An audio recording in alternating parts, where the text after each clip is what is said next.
এই মক্কার কাফেরদের চ্যালেঞ্জকে গ্রহণ করে পাল্টা চ্যালেঞ্জ ছুড়ে দিয়েছে। আল্লাহ কোরআনে বলেন, ওয়া ইন কুনতুম ফি রাইবিন মিম্মা নাযালনা আলা আবদিনা ফাতু বিসূরাতিন মিন মিসলিহি ওয়াদউ শুহাদাআকুম ইন কুনতুম সাদিকিন।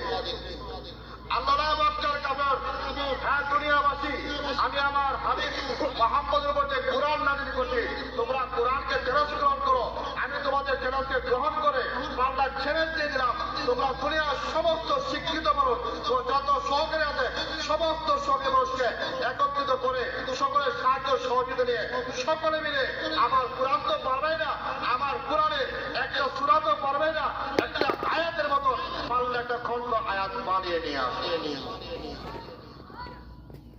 পরক্ষণে আল্লাহ বলেন, ফাইল্লাম তাফআল ওয়ালান তাফআল ফাত্তাকুন নারাল্লাতী ওয়াকুদুহা আন-নাস ওয়াল হিজারা। আল্লাহ বলে, ফাইল্লাম তাফআল, যদি তোমরা না পারো, ওয়ালান তাফআল, তো শীতকালেও পারবা না। এই কোরআনের মতো কোরআন বানানি, কোরআনের একটা হরফের মতো হরফ বানানি, আল্লাহ বলে তোমরা আজীবন চেষ্টা প্রচেষ্টা করলো কোরআনের সূরার মতো একটা সূরা বানাইতে পারবা না। চ্যালেঞ্জ ছুড়ে দিলাম। না পারার কারণ আছে, কথা লম্বা, অনেক সেটা আলোচনা। আপনারা দেখবেন যারা মোবাইল ফোন ইউজ করে, ওই মোবাইল ফোনের মধ্যে বিভিন্ন সেক্টরে দেখবেন কিছু নাম লেখা থাকে, এখানে 100 নাম সেভ করা যাবে। 100 নাম সেভ করার পরে 101 নম্বর নাম সেভ করতে যদি তুমি চাও, ওরা তোমাকে কি বলে, মোবাইল ধরে বন্দুক ফুল, আর নাম সেভ করা যাবে না।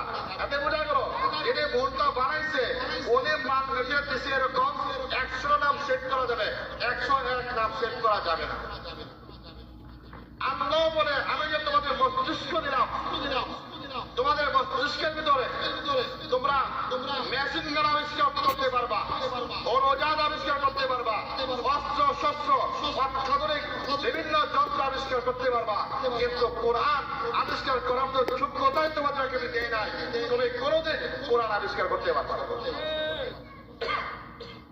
আল্লাহর কোরআনে আছে, ওয়ায়াখলুকু মা লা ওয়ায়াখলুকু মা শাআ, তো অনেক অজানা জিনিস আবিষ্কার করতে পারবা, কিন্তু কোরআন আবিষ্কার করতে পারবা। এই দুইটা উদাহরণে বোঝা গেল শিক্ষিত মানুষ শিক্ষার বিরুদ্ধে চ্যালেঞ্জ করে মক্কার কাফেররা